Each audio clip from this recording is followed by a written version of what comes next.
What's up, everybody? Welcome to Mongols. We are live for the first time in I don't know how many months, but we are back at it. There's so much news going on. The Hounds have played 2 games. The Riveters dropped their division. Talked to the goalkeeping coach, which we'll talk about a little bit. USL Premier was announced. So just so many different things that we are going to talk about. All of it. Let's go.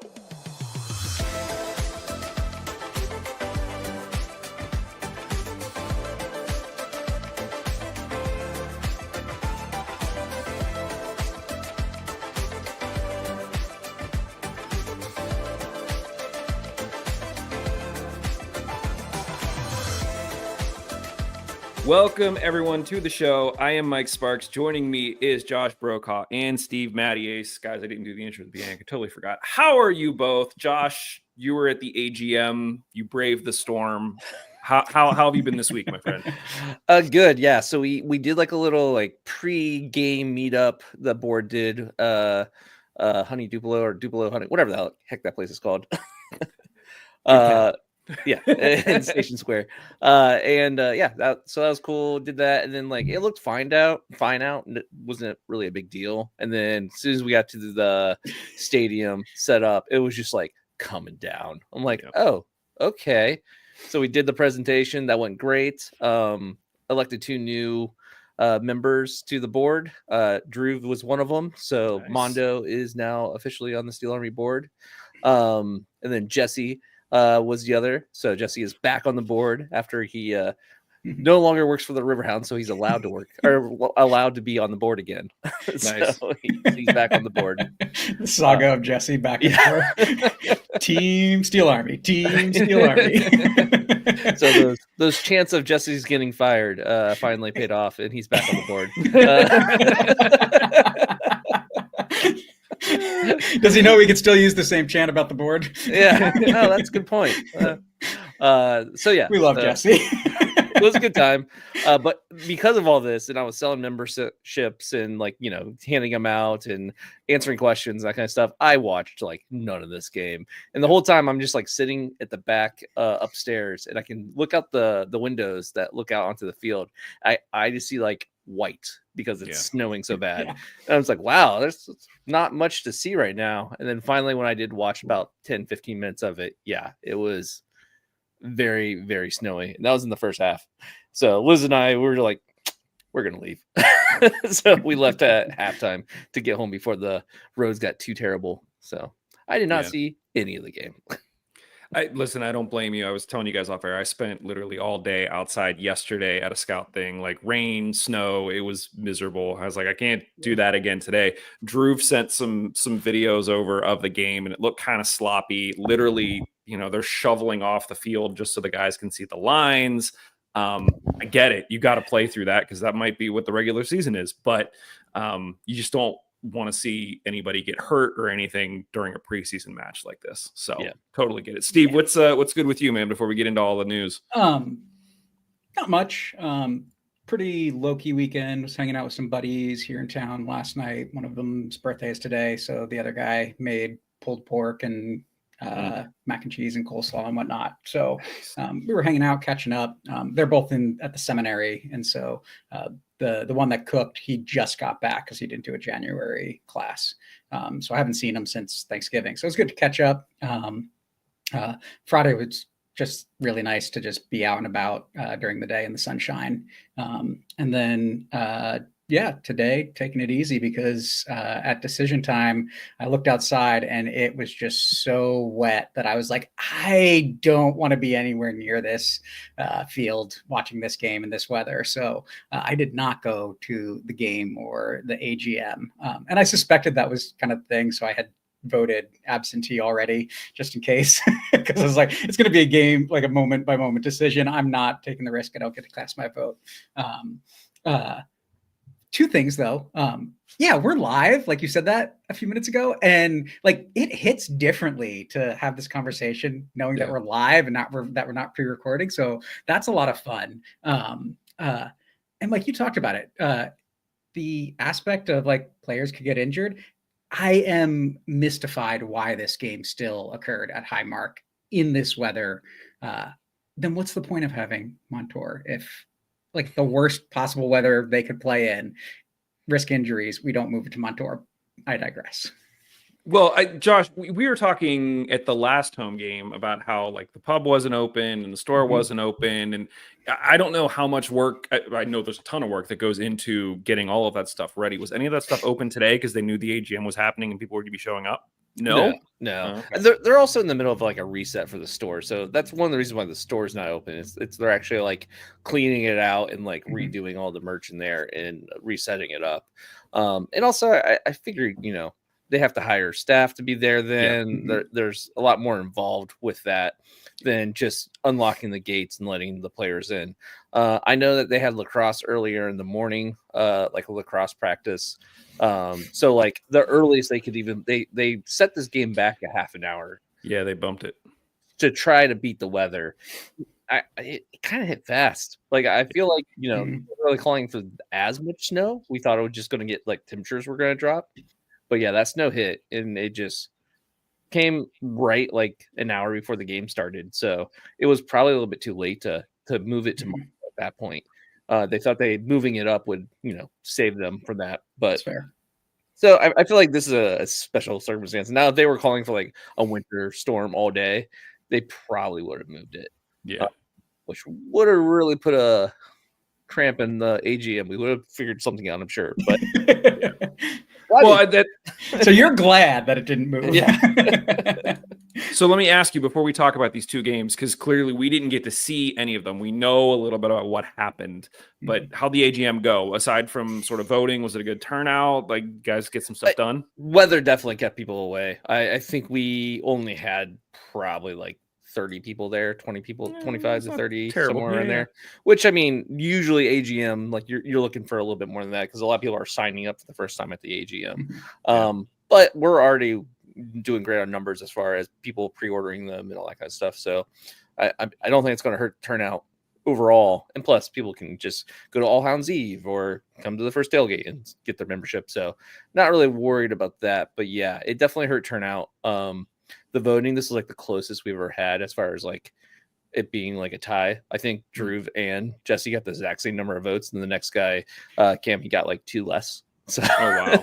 So it was close. Almost everyone had 25 votes. So that was. Don't know what we do if everyone has 25. So I'm glad that didn't happen. But well, now you guys have a year to figure that out and put in bylaws, right? So, yeah. Well, things that the president can figure out that you don't have to do anymore, Josh. That's right. I'm sure it's already in the bylaws. I just haven't read it, so I forget. That's fair. Well, guys, let's talk about these games real quick. I'll sort of run through both of them and sort of the summaries, and then we'll get your thoughts and just sort of see how you're feeling about them. First up, the Hounds beat Indy in the middle of the week 2-1. It was interesting. The day before, a number of the guys were posting pictures of them out to dinner with Pat Hogan and Eddie Kizza. So good to see that, you know, those relationships are still there. I actually made a comment on one about Pat wearing a Pirates hat, and Suber was like, dude, he's still a Pittsburgh guy. Like he still loves the city, you know. So I get it. But it's good to see that. We saw that Indy did score off a pen when Kizza was fouled in the box. So this wasn't like their goal came from run of play. It was very much a pen, which in most cases can sort of be forgiven. But then after that, Brigham Larson got 2 goals. One was a header in the 78th minute off a free kick from Charles All. So here are 2 guys, both out of college, that both got a 2-year plus 1-year option deal that we went, huh? What? And we've seen All literally all over the pictures that the team's been putting out all preseason. And now you have the 2 of them connecting for a goal against Indy. Fantastic to see. And then the second goal for Larson came on in the 84th minute off a cross from an unnamed trialist. So both of those, well, we know at least the first one is a header. They said the second one was off a cross. Maybe it's a header, maybe it's not. But Larson sort of, you know, earning his contract pretty early on at Indy. We'll see if that continues because, you know, I think that especially with Augie Williams coming in, everyone just sort of assumes it's going to be Augie. But if you have Brigham that's able to put him away too, that's great. We want that kind of depth and kind of see where it goes. We know the second game this week was obviously played today in the snow against Crew 2. Sounds like we ended up winning 1-0 after a late goal from, again, an unnamed trialist. So we don't know who it is that scored. Thankfully, everyone, it sounds like, stayed relatively healthy. A couple of guys you could see on Instagram were kind of like ribbing each other because some of them went out with short sleeves and shorts, and other guys are long sleeves and hats and bundling up. But it seems like for the most part, everyone was good spirited, and the Hounds still, we don't have a loss so far in the preseason. The other thing that they did note was that Eric Dick played the first 60 minutes, and then Jacob Randolph came in for the last 30. So both of those guys had been missing at least for the first few preseason games, and there was some question around when are we going to see them. Sounds like they're working back in the rotation. I don't know if that means that they're any closer to signing a third keeper, because now they're starting to play these guys because they know what they got. Yeah. So we'll have to keep an eye out for that. Steve, I'll start with you.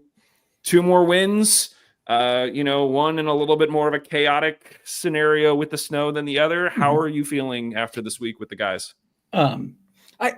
So scoring goals by a new player, absolutely great. That's encouraging. I'd love to see him be able to do that. I think one of the things we've talked about in the past is where does the goal come from when we're bringing somebody off the bench? So if he can show that he can score goals at times and be that reliable person, even if he's not starting because Jacqueline and Augie are out on the field for the majority of the 90, that to me is a huge upgrade over what we've had in the past. But I think the bigger takeaway is, yes, it's preseason, but preseason, all of these teams are looking to try to make their mark and refine things. And we're coming out of the gates with shutouts in these past 2 games. And I think that's absolutely great and a testament to keeping the core of our defense. And so I like to see that because I think that's what we've struggled with early in the season.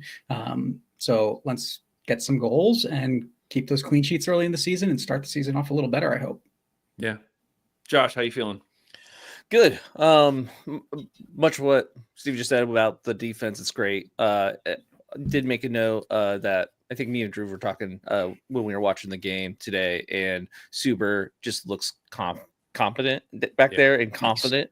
And it's nice to see kind of like a veteran feel, even though I don't know if you would consider veteran at this point, but definitely feels like, he's commanding that back line a little bit more.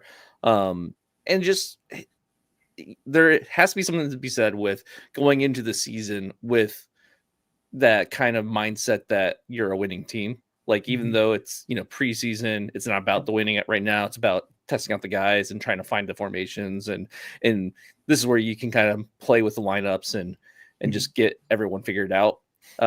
So it's less about winning, but at the same time, knowing that you're going into it with that good back line and you're able to score goals, it's a positive. I am a little bit worried about the fact that it is trialist scoring a lot of these goals right now. And I want to see Augie scoring goals. I want to see, Berton scoring goals, and not seeing those ones coming in as much. Be like, that's a little bit weird. Like, why aren't our star players scoring goals right now? Especially against MLS 2 teams basically and college kids. Augie did score a goal against college kids, so there's that. But still, it's a little bit concerning. Yeah. No, I think I echo everything you guys said. I'm happy that we are getting results against teams that at least it feels like are in a similar position to us in terms of where they are developmentally, where they're going to be playing competitively. So Indy is in the same kind of spot as we are right now. I think everybody always kind of likes Indy as a big team. We'll get to them sort of being mentioned as a potential Premier League team. And so to go into Indy, come back from 1-0 down to win 2-1. That's a positive, especially when we know we got a lot of guys on rotation. I'm sure they do too.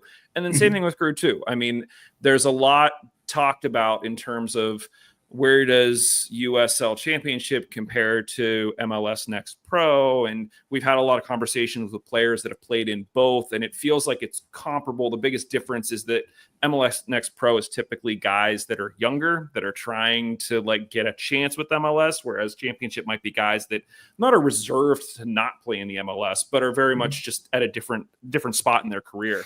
So to see us go out and hold our own against these guys today, it's all great. I'm happy to see it. I'm happy to see the keepers are getting some minutes now.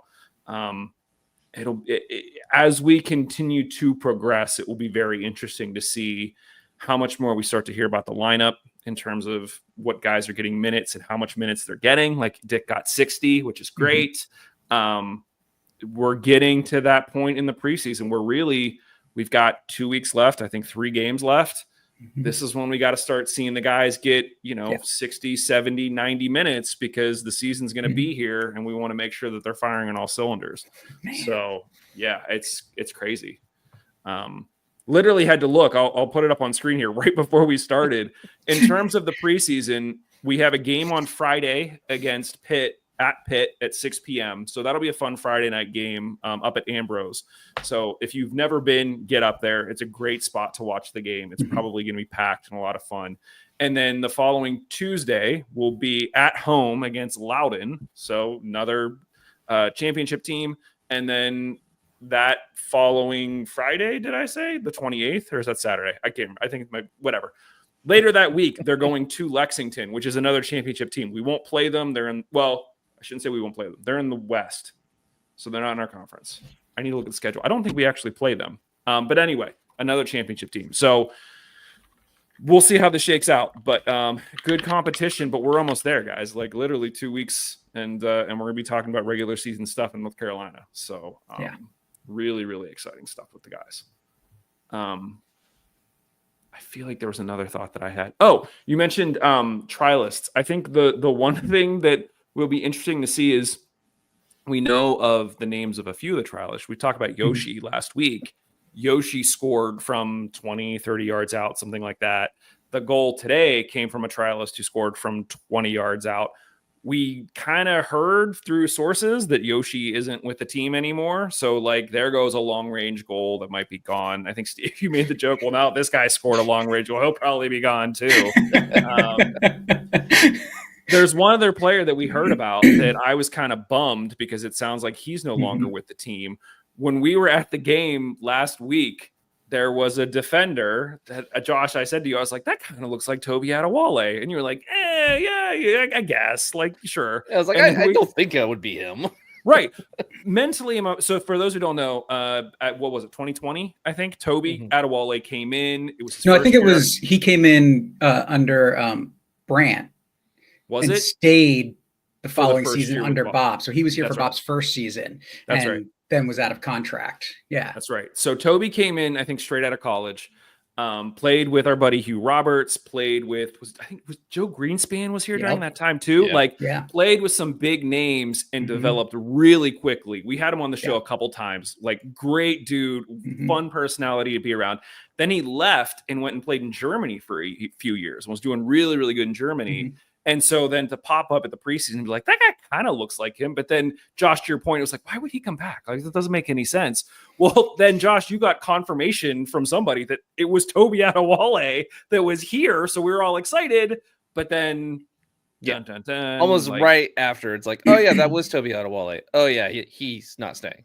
He's not going to get signed. It's like, oh, okay, cool. Yeah. So that's a total bummer. I guess my hope is that we have somebody else at center back that can, do what Toby did, but I would have loved to see Toby stay around. So yeah. Guys, lots of stuff, I guess, on the guy side, obviously lots more to come. Anything else that you guys want to talk about as it relates to that before we get into this whole USL Division 1 thing that's been everywhere this week? That's pretty much all I've been thinking about. Is Division 1. Okay, so let's Mike, if you've noticed, we've let you kind of talk a lot. We haven't interjected because we're ready to get to this. Okay, all right. So let's get to this. So for those who did not hear it, first of all, we kind of knew that this was coming. We kind of had some sources, and we're going to refer to it as USL Premier because our sources have called it USL Premier. This is what it's going to be. But there was an article that was dropped this week by The Athletic, which was quickly followed up with a press release from the USL, basically announcing that USL is launching a Division 1 league. So the Hounds currently play in the championship, which is USL. It's Division 2, according to how USA sanctions stuff. And then League 1 is actually Division 3, and so on and so forth. And so in the soccer pyramid hierarchy, there is currently the MLS, which is Division 1, the USL Championship, which is Division 2, USL League 1, which is Division 3. The USL is now saying that in 27-28, they are going to launch a Division 1 league to compete with the MLS, which is going to be called USL Premier. And the thought is that they want to launch it with 12 to 14 teams. This would be following the year in which the U.S. is hosting the World Cup. So hopefully try to capitalize on all of the excitement of the World Cup being here. And the expectation is that multiple teams from the USL Championship will move to this new first division. The teams that were specifically called out in the Athletics article were Louisville, Sacramento, Indy, Phoenix, and Las Vegas. We know a number of people who have put articles out. Peter actually put an article out on Substack for us that talks about should they not be doing this. So if you're interested, go check that out over at mongols.substack.com. But the expectation, I think, is that, at least in our minds, we're planning on doing this too and making the jump. That's part of the reason why the Hounds want to expand to 15,000 seat stadium, because that is the minimum for any Division One team. And, you know, the other thing that is implied by both the USL and the Athletic article is that promotion and relegation would be a big part of this. And so that's something that MLS currently doesn't offer.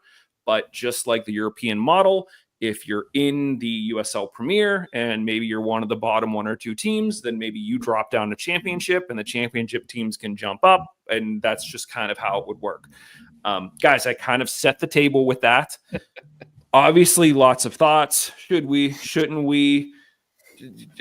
Is this the right time? How is this all going down? Josh, I'm just going to open the doors and let you speak. Okay. So what do you mean? First off, competing with MLS. I don't see it as competing with MLS. I feel like a first division league does not necessarily have to be competing with the other first division league. I think what I see it more as is a complete pyramid within USL to have the ability to have teams move up and down. Our first division might not be as robust as their first division league. So they have 30 teams. I think MLS has something like 30 teams now. Yeah. More, I think, right? Yeah. Anyway, but so the way I see it is it's not just about like competing with MLS. I think it's more about having this pyramid set up so that way we can have, from amateur to the top of the pro leagues. I also think it's kind of smart because in the US, we don't really pay attention to minor league teams all that much. And I know we're not a minor league team. That's one of those terms that really turn people off, especially if you're in the know with US soccer. You're like, no, we're not a minor league team. We're a pro team. We're not like a feeder league. But people kind of view it like that. So this is a way to kind of get away from that even more so. Be like, oh no, they're another, top of the table league. So I'll leave it at that for now. I have more stuff. I don't want to like bogart all the time. So Steve, I'll pass it to you if you want to get you talked about a lot of things that I think are on my mind. I think a lot of people are thinking about these things, right? I don't think these are isolated thoughts that each of us are having. I am really excited about it from a league perspective. I think it really adds a lot to, it shows a lot of intent about where the USL wants to go and what that means for building teams, building the league from a financial perspective. And I think a big part of that is being able to make the case that, hey, we're a league that is worth investing in at an even higher level than the championship. And so here's what it's going to take. I think as well, the original article talking about some of those teams that are in, maybe all of those teams will be in. I don't know if all of those teams will be in, but I think that a lot of the conversation about which teams could or would or should, I think centers around a lot of information about teams that I've either able to qualify or very close to qualifying, like Louisville, right? Like they've got the stadium that they can bump up. And they did that on purpose, right? That's how they built their stadium. And teams that have a lot of money, teams that have made bids for MLS in the past. And so I think that is a part of why the list is what it is. But will all of those teams be in the Premier when it starts? I don't know. And I think a lot of people are making big assumptions about teams that currently don't qualify on paper because they're not aware of what that looks like. And so I think that's where we come in as fans of the Hounds, that we know that the team is going to be seeking a 15K plus rebuild of the stadium, right? And we've gotten some insider information that sounds like the team has already rejected one proposal that wasn't quite at that seating capacity because they're not willing to not meet that threshold. I think that we've demonstrated over the course of the past couple seasons that we can continue to bring fans in at max capacity. So let's keep building more seats until we see where that cap is. But I also think one of the things I've seen a lot in the discussions is a lot of conversations about people like conflating needing a 15K stadium with 15K fans being a part of the requirement. And I don't expect most of these teams to have 15,000 fans week in and week out. But if you're at 8, 9, 10,000 fans regularly, like that's a huge boon for the Hounds to double their attendance, even if they're not filling a 15K stadium in terms of the finances. And so I think there's a lot of things. The big question for me on who we see in at this stage is ownership finances. And so that's the big question that I can see the Hounds being there in all other ways. I don't know enough about Tuffy's finances, and I'm not paying money to go like find business valuations from websites that I don't know, because that's not my field. I do think that there is a big conversation to be had around the finances. I think, first of all, the positive for something like this is to your point, there are a number of teams that have tried to get into MLS, like Sacramento, like Indy, where for whatever reason, either it's happened, it's not happened, it's fallen through. This is an opportunity for them to take a step up to D1 without having to play MLS's games. The latest MLS expansion fee, when San Diego just got into the league, they paid $500 million just to be able to say they have a team in San Diego. That's not going towards a stadium. That's not going towards players. That's literally going into MLS's pockets. And so I think one of the draws for something like USL is hopefully you don't have expansion fees like that, and becomes much more accessible to a lot of teams. And therefore you could take that $500 million and you could spend it on a 15,000 seat stadium. You could spend it on getting a good coach or a good squad or whatever to draw people in to see it. And that helps to expand the league. So I think that's interesting. The bit about sort of finance. Can I jump in on that? I think like we've seen this. Do I expect the Highmark rebuild to cost as low as they were talking about? I forget the number, but wasn't it something like $16-18 million, and they were seeking money from the state? They got money from the state. Right. Yeah. Like, so there's a big difference between a buy-in fee for a franchise in MLS of $500 million and a $20 million stadium rebuild. And so I think that no, I don't think we're talking about that same level of money. And so there is a lot of room in there for teams to spend money that doesn't even come close to that and still be in Division One, with investing in infrastructure and stadiums and players still. Yeah. The other bit about sort of the finances of the owner, the primary owner, I think for D1, it has to be 70 mil. It was something like that. And so there's been speculation of I think that's the overall, and primary is, I think it's 40. Yeah. So if you're individual owner, like the primary owner has to be 40 million. And then if you have an ownership group, it must have a net worth of at least 70 million. Okay. So lots of speculation as to whether or not Tuffy would meet that valuation. At this point, we are purely speculating. We don't know where Tuffy is on that. So would Tuffy have to bring somebody in as a partner?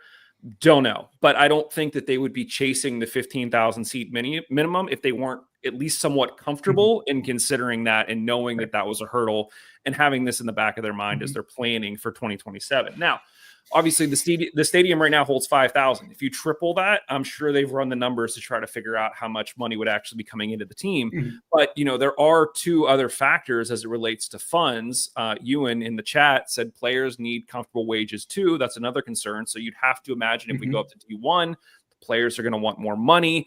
You would have to imagine the USL Player Union is going to factor that in as well. So now all the wages go up. And if they're talking 12 to 14 teams, we've gotten very used to this idea of, well, we tend to play the teams in the East, and at least from a travel perspective, cost is kept down that way. 12 to 14 teams, you're jumping all over the country. So we're going to Sacramento, we're going to Phoenix, and that travel and that's all going to cost more money. How much of that is actually going to be recouped by having a 15,000 seat stadium? I don't know. But the other thing that will be interesting to see is obviously, and I'm throwing all this out here and you guys can stop. MLS currently is kind of bogarted by the fact that they're inside of this whole Apple TV bubble. If there are other companies out there like CBS, like ESPN, we know that CBS has been working a deal with the Super League and trying to get stuff on Peacock and things like that. If you have one of these big providers that's willing to spend money at the level that a Division I league requires, then there may be more funds that are available just from TV. We know from the Premier League, that is where all the money is the TV rights. And that's why you want to play in as many games as you can and as many tournaments as you can. And to see that model come over here and how it could potentially impact the Hounds is going to be very interesting to see over the next few years. A couple things. So all the requirements that I'm aware of, 12 teams to apply for first division, 14 teams by 3 years in. 75% of the teams have to be in markets of at least 1 million. So check that off for us. We're already there. We're over 1 million for Pittsburgh. Teams located in the Eastern, Central, and Pacific time zones. USL has teams in all the time zones. So theoretically, that should be fine. Stadiums of at least 15K.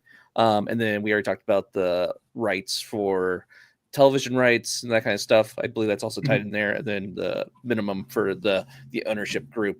But I wanted to kind of go back a little bit in about MLS and USL. The whole idea of MLS, the reason why they're single entity, if people don't know, single entity, all the clubs own each other, basically. It's all one giant kind of pot of money that they draw from. That was made because previously we had in NASL and that kind of stuff, they failed because a team in Columbus couldn't handle, the costs and that kind of stuff, the travel, and so they would fail. And that caused the whole league to collapse. Was individual clubs who weren't in good markets and they didn't have enough time to get their foot under them to start making those profits. So which quick, we still see that in the championship. Like for sure.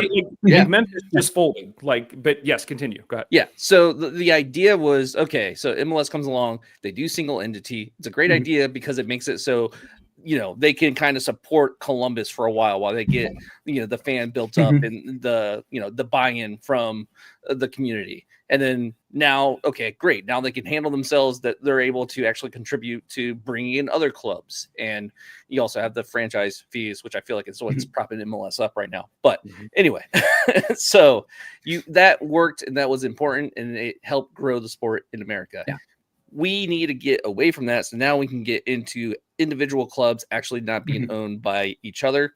So there can be more competitiveness. There can be more, no more of this like cam stuff where well, we have fake money that we trade between each other. So that way we can get players and we all went in, pitched in and bought Messi to be in our league for a couple of years. So that way we can bring more dollars in. Cool idea. Sucks for everyone else because it kind of makes it not a real legitimate competitive league. It kind of feels a little bit more like the Harlem Globetrotters at that point, where you just have some flashy players coming in. So that's why I'm really excited for this to happen, because I want to see, even you take pro rel out of it, I just want to see individual clubs competing and getting the time they need to grow and actually be able to support themselves. So that's my little rant about MLS. Agree completely with so much of that, Josh. I think the other thing that I've been thinking a lot about with this news is, I mean, you jump on Reddit, you jump on Blue Sky, and you start looking through what everybody's talking about.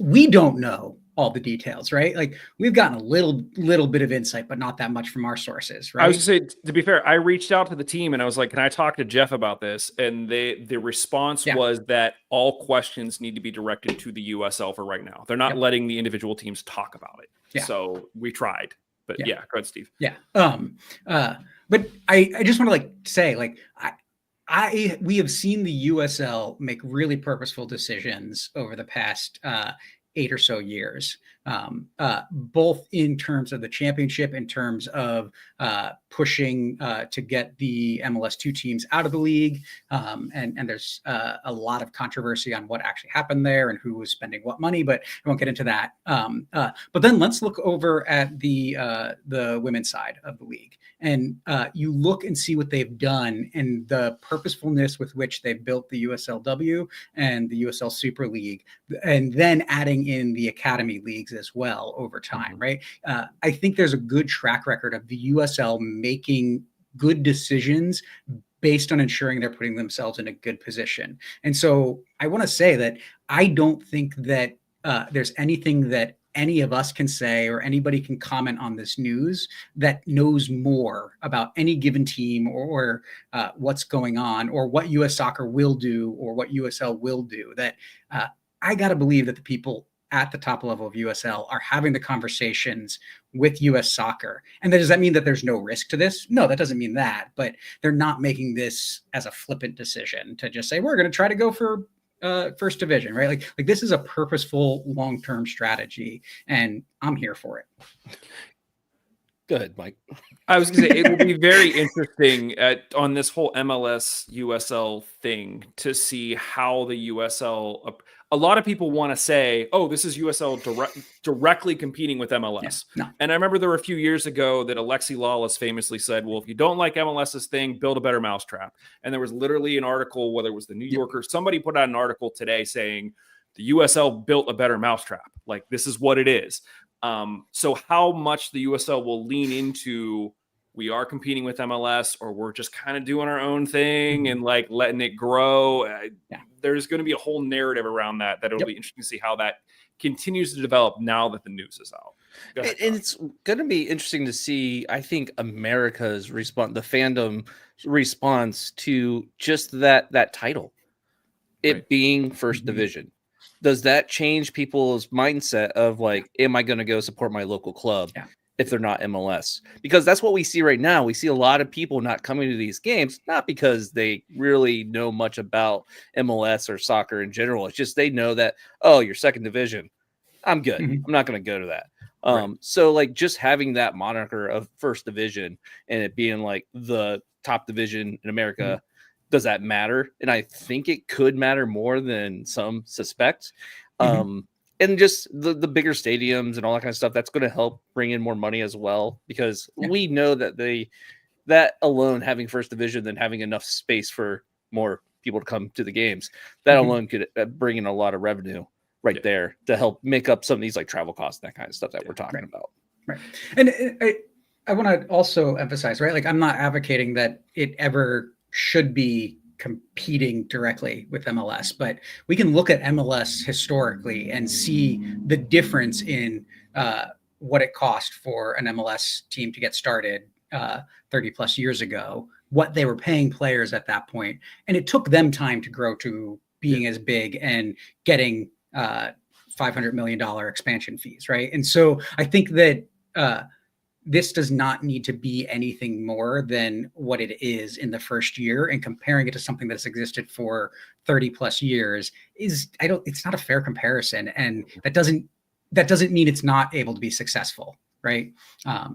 Let it be the upstart innovative league. I'm excited about that. I kind of have two trains of thought. So one, Josh, you made sort of the point about it being D1 and therefore the fans who are like, I don't want to go to D2. I only want to see the best. That will draw people out. It will be interesting, the marketing, because we as fans, we know, oh, it's D1. It's the same as MLS. But you're going to have fans who have no idea what it is. And they're going to go, wait, I thought MLS was D1, and now you're saying they play in this league, but it's also, how do you have two D1? There's going to be all of this confusion from like casual fans, and how they go about telling that story will be very interesting to me. And crap, there was another point, and now it's gone because I was saying. Someone else feel free to talk while I see if it comes back to me. Okay, so another aspect of this, people talking about the name. This is a minor thing, but come on, people. We've been calling our league that we're in the championship. The league below us is League One. The league below that is League Two. This is the exact same naming convention as the Premier League, as EPL. Yeah. Like, there's no way it's not going to be called USL Premier. Like, I'm sorry. It's like the writing's been there for, years now. There's absolutely no way that it cannot be USL Premier. I mean, Josh, like I think you're understating it in some senses, right? Like they rebranded to the USL Championship. What was that? USL Pro before that. Yeah, but was that 10 years ago or so? Like, oh yeah, right. Like, something like that. I mean, I think that's pretty clear that had at least been the thought that this was a possibility when they did that. And so they said, no, we're going to be at this level. Let's call it this because we want to have the flexibility to go up and have it the Premier. Yeah.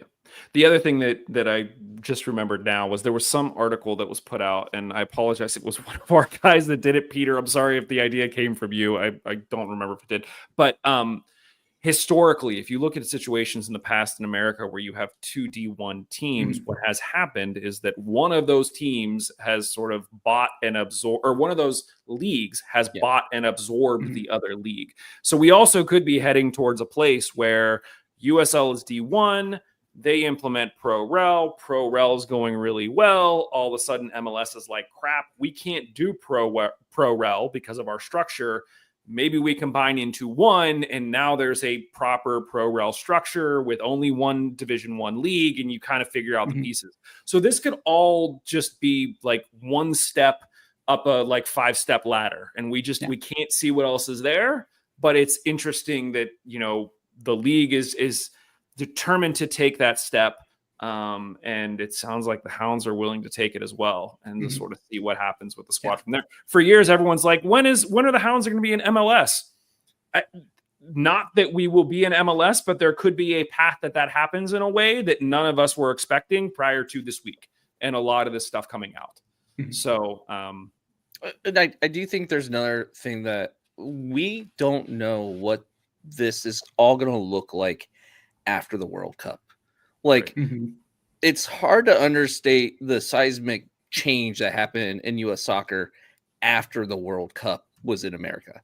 Like, the fever was there. People cared a lot more. It was like a lot of money got invested, even more so than what you would like. It's going to blow up more, I think, after it's been here again, because it's been so long since that's happened. So like, it's hard to think of some of this, like, oh, I don't know, like, is there enough money there? Like, are the fans going to show up? But like, if they, and that's why I'm also kind of a little bit worried about this timeline, because this is a lot to do before, 28 is the latest that they said. Yeah. 27, 28. Yeah, this is going to be a lot. And like, I'm also worried for the Hounds, because that, like, for the Hounds to get to 15K stadium before 2028, they're going to have to be on the ball, and they're going to have to do this construction fast. I think what we might see instead is, one, this get pushed to 2030, which could be a problem because of the World Cup hype and all that kind of stuff. And then two, if the whole league as a whole doesn't push it, then at least we see maybe some waivers get put out there. Be like, hey, they're building their stadium. It's not quite done yet, but they're going to be at 15K. Yeah. And then that's going to mean USSF, the federation, is going to have to actually play ball with us and give us some leniency as far as like not making D1 requirements right away, but they're getting there. Like, there's a pathway, and like within a year or two, they'll be there. So it's a lot of like, things have to go right. There's a lot of dominoes that have to fall for this to happen, but I don't think it's a pipe dream. I do think this is writing on the wall. This was going to be coming for a while now. Like we could tell. And it's just, I'm surprised by the timeline, but I'm not surprised by what they're going for. Yeah. Mondo just put in chat, the MLS has too much bloat at present, I think. Just to kind of second that, I've been in contact with some of our friends who cover teams that were in the USL and are now in the MLS, and on the heels of this news have come out and said that they're actually really excited about this. And they almost wish that their teams were in USL Premier and not the MLS, because there are a lot of benefits to the structure of the USL that we've talked about in the past, sort of the relationship that they have with fans, the fact that we have sort of the ability to talk to players and coaches, and they're on the field after the games. And there's really this community aspect about the teams that seems to be supported and encouraged league wide. In addition to, we don't have the crazy salary cap, gam stuff that's going on. That may change once you go up to T1, because you don't want one team just outspending everybody. But there's certain things that definitely make the USL better, I think, from a lot of people's perspectives, not just ours. And to see that kind of continued growing span could be interesting. Yeah. So, yeah. I'm thrilled. Yeah. Like, this is exciting. I mean, that was going to be kind of my final question on this, because we will have to kind of turn the page around. I want to talk a little bit about the Riveters before we get out of here. But just general thoughts at this point, Steve. Are you happy this is happening, or are you like wait and see, or negative? How do you give me? No, I think this is like, there's a lot I don't know. There's a lot that is yet to be seen, and I'm excited to see what happens. I have every reason to think that the Hounds will be in that inaugural season, unless something catastrophic happens. But I think that's the plan. That's what they're looking for. So I'm looking forward to that, right? Like, that is an exciting thing for me to see that, and then see the eventual implementation of ProRel and a different structure. And I think that's a lot of like, the idea of that structure is really, really exciting to me. The interesting thing about ProRel, real quick, is we've seen teams get announced to join directly into the championship or directly into League One. As soon as ProRel is implemented, it'll be interesting to see if they force teams to start at the bottom of the pyramid and work their way up, because it would help the team from the standpoint of, you don't have to fill a 15,000 seat stadium right away. Like, you can take your time building that up, getting yourself stable. Josh, to your point of like, that was where MLS got hit hard to start, where these teams weren't self-sustainable. Well, if you got to start at League One, then you can start with a 15,000 seat stadium if you want to, but then if you fail, it's kind of on you. But if you want to take your time and build, you can also do that too, which will be interesting. Sorry. So, Josh, is this good? Are you waiting and seeing, or are you thinking this isn't a great move? I think it's good. I think at worst, in my opinion, now maybe, you come up with scenarios where this is not true. At worst, this doesn't work and nothing changes. And like, we still have League Two or Division Two teams and that kind of stuff. Like, I don't think there's a downside to trying this. I don't think it has to disrupt everything to the point where like the whole league fails and then, dissolves. And I think it's worth doing, because I do think MLS is going to come in and do this if we don't. They're going to make, Division 2, Division 3, they've already done. And it's going to be all single entity, and it's basically going to be a whole bunch of Chili's and Applebee's. And it's just going to be, all owned by the same place. And that sucks. And I don't want to see US soccer be that. I want independent clubs who have their own personality, have their own way of doing things. Want them to spend the money they want to spend. And then, you have more interest in that aspect. And I do think ProRel has to be a part of that to make it more different from MLS. I don't think ProRel is the interesting part of this as far as the business structure of it. But I do think it needs to be there to make it a different product offering than what MLS has for the external fan who's not looking into the way things are ran under the hood. Yeah. So I'm excited, and I think it's gonna be great. Yeah. Same. I am tepid about the timeline, just because as we've seen with this offseason, we're like, we got plenty of time, and then you turn around and there is no offseason. Like the season starts in 2 weeks. It's the on season, Mike. It's the as Jeff said, it's the on season, right? You're working more in the off season than you are on the on season. So it will be interesting to see if this turnaround actually happens. Josh, I think I would be happier with a longer timeline, but to your point, if there is a lot of interest as a result of the World Cup, and there you have a lot of areas that want to have a team, then having this structure already in place where you have League One, Championship, and now you have Premier to offer gives a lot of these places, you could say, look, we have something for you. You want to build a team? Here's the structure. You could start at the bottom, you can work your way up, and you can feed that hunger that people have to go watch these games live. And that is only going to help expand things. And I think, back to the whole TV rights deal, if they can negotiate something where you're not just covering Premier level games, you also get the Championship, you also get League One. You may not get the viewing numbers in League One that you would get in some of the bigger markets, but it's kind of that, like, you get a lot of smaller viewers, but in a more spread out way that you can then spread your message more locally. And that's very attractive in a lot of ways. So I'm a big fan of this. I think it could be great. I do think there are going to be hurdles. Like, we look at the Premier League and it's easy for teams to move up and down. Are we going to have the same ease because our country is so big, and bouncing from east to west coast is not as easy as bouncing from Everton to Liverpool, like right across town? No, but I think that if we won't know until the structure's in place and we can try. And then you can kind of make adjustments and pivot. So I'm excited that they have committed to this and they want to do it. And now we kind of have to sit back and wait and see if they can pull it off. So, yeah. Any other final thoughts on that, guys, before we pivot here and talk about the Riveters? I mean, lots of thoughts. And I'm not going to say there's like 3 things that just came to my mind just now. I'm like, no, I'll hold off. We're good. We're at over 50 minutes already for the podcast. So I don't want to dive in more.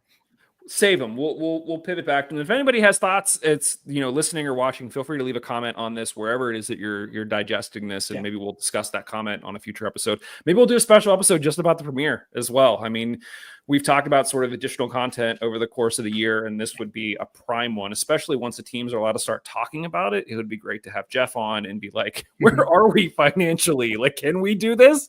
How is this going to look? What are our hurdles, and how can the fans sort of help progress that? So so that's kind of it for now, but obviously if you have any additional thoughts, please do let us know, because we will talk about it. Guys, the big news about the Riveters is that we got news about who is going to be in their division. So I'm putting it up on screen now. They actually created a brand new division not just for the Riveters, but really the 6 teams that are all going to be participating with the Riveters. So the Riveters are in a division along with Erie, Cleveland Force, FC Buffalo, Flower City, which is in Rochester, and obviously Steel City FC, which we were talking about. It would be criminal if the Riveters and Steel City weren't in the same division. Thankfully they are. So we already have that city rivalry right off the bat. But yeah, Erie, Cleveland, Buffalo, Rochester, Pittsburgh, Steel City. This was kind of a division that Peter kind of guessed at a little bit over on Substack. So again, there's another plug. Go check out Substack. Josh, immediate thoughts from seeing this division lineup. It's getting real. Like, being able to see these, logos on the screen and just knowing, like, okay, these are the teams we're going to be playing. It's happening. It's wild to think how easy it's going to be to go to some of these away games. We at Steel Army, we have something called the HOV Fund, which is a setup where if you go to an away game and you take more than your household, so you take other Steel Army members, you can get some money for gas, that kind of stuff the Steel Army pays for. We realize like over half of the teams don't qualify for the HOV fund because they're so close. We have a gate on there, so that way people just you can't get $40 to go watch Steel City. So we have that set up there. We had it set up beforehand, so people would like for the Harrisburg. I think that's what we based off of, was how far away Harrisburg was, because Anyway, regardless, I thought it was so funny. I'm like, oh, these are so close. You just drive to these games and make it a day trip. Like this is awesome. So I'm really excited for that. Yeah, I mean the furthest away game is going to be, or in the division is going to be Rochester, and that's a 4.5, 5 hour drive at max, right? And so that is really, really doable when that's the longest. This is great. Like, it's real, it's happening. We know who they're going to be playing. Now I'm just excited to see when they're going to be playing them. That's the big question. Sources have kind of told us expect a drop of the schedule this week. So we should know roughly when it's going to happen. It was interesting because I was trying to do some planning for like our season, because we plan on covering the Riveters just as much as we cover the Hounds. And that's going to mean a lot of shows for us. And I was kind of guesstimating, okay, well, if we know that the Hounds are typically on Saturdays, especially during this 3-month window, when does that mean the Riveters are going to play? We've heard from the team that there isn't really interest in doing double headers, just because the amount of effort it would take from the crew at the stadium to pull that off. And then you have to have, like, people there for one game have to leave, so then the people for the next game can show up. And what happens if you have people stay? It becomes a whole logistical nightmare. So it sounds like there's very little interest in doing double headers. So when exactly are these games going to happen? I talked to Reagan Duvall earlier this week. She's the goalkeeper coach. If you have not seen that conversation, go check it out wherever you're listening to this, or over on YouTube. Great conversation with her. And over on Substack, did another 1-minute lightning round with her, like I did with Sean Suber, which is fun. We're just going to make that a regular thing that we put up on Substack as soon as it happens, and then potentially release it later for everybody else. Reagan's kind of hoping that maybe they fall into like a Friday night time slot, which would be really cool. There were some teams, I think I saw, was it Detroit, that seemed to get on like an every Friday, every Sunday-ish cadence, but other teams were kind of like spread out all over the week, in between the week, and it's kind of nuts. So I would hope, from the standpoint of getting people to games, making games fun and accessible, that we're able to do something like Friday night or Sunday games, like midday games, something like that. But we will just have to wait and see. As we said, that we kind of expect the schedule to come out this week. But yeah, at least in terms of the divisions, that's great. I think originally I was hoping that maybe we would play a team that has sort of a USL championship component to it, like a Detroit or even like an Indy or even a Louisville. But considering the proximity, considering I think really the team's aspirations we may only see this for like a year, and then we might be looking at something like a Super League, and then we're not really dealing with this. So I think at least for this year, this is great. I love the teams. It is also kind of something that I think a lot of people who don't know the league already, or don't know, semi-pro, like what to expect. It was kind of an eye-opener, I feel like, for some people to see, oh, this is very regional. Like, how many divisions are there? Like, how many regions are there? How many, like, wait, all of our teams are like in this small little pockets. Like, this is made that way on purpose, so that way travel cost is really low. And I got a feeling we're going to have the same reaction when the schedule comes out, because the schedule is probably going to be a lot of weekday and like Friday, maybe Sunday games. Like, I don't think we're going to see a lot of, night games on Saturday and that kind of stuff. And that's good for us because we have the Hounds. And like, I would hate for even away games. I don't want to have them playing the same time the Hounds are playing, because I want to be able to watch. So it will be nice not to have the games overlapping. So I'm actually happy about that. But this is going to be a very short-lived thing, and I almost feel like you got to take the good stuff right now and actually enjoy it, because it's not going to last. Like, these short away games, trips, like, this is a great time to like jump in and start going to these away games. Being able to watch all the games live is going to be great, because they're not going to be playing at the same time as other sporting events and like the Hounds and that kind of stuff. So like, I don't know, I'm excited, and I'm actually kind of looking forward to how different this is going to be compared to MLS and USL Championship. Yeah.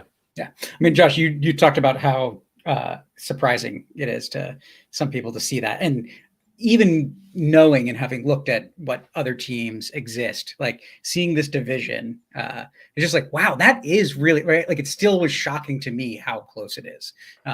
Even though I probably could have as Peter almost predicted it exactly, right? Like, Yeah. and I read his article and I was like, okay, but then seeing it and actually thinking like, can I go to these games? Yeah, I can go to every one of these games if I'm able to, right? Like Yeah. they're not that far away. They're not hard to get to.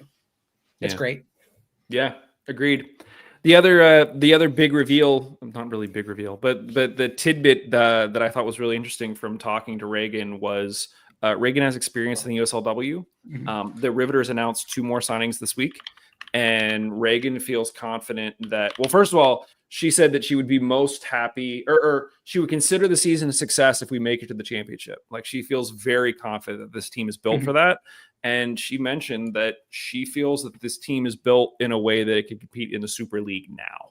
So, like, not to set the bar too high, but like, but you know, the coach who has experience in the league and knows plenty of other coaches and players in the league is already kind of setting the bar really high and thinking that the team as built now could compete at that level is super encouraging. So a lot of really exciting and cool stuff for the Riveters for sure.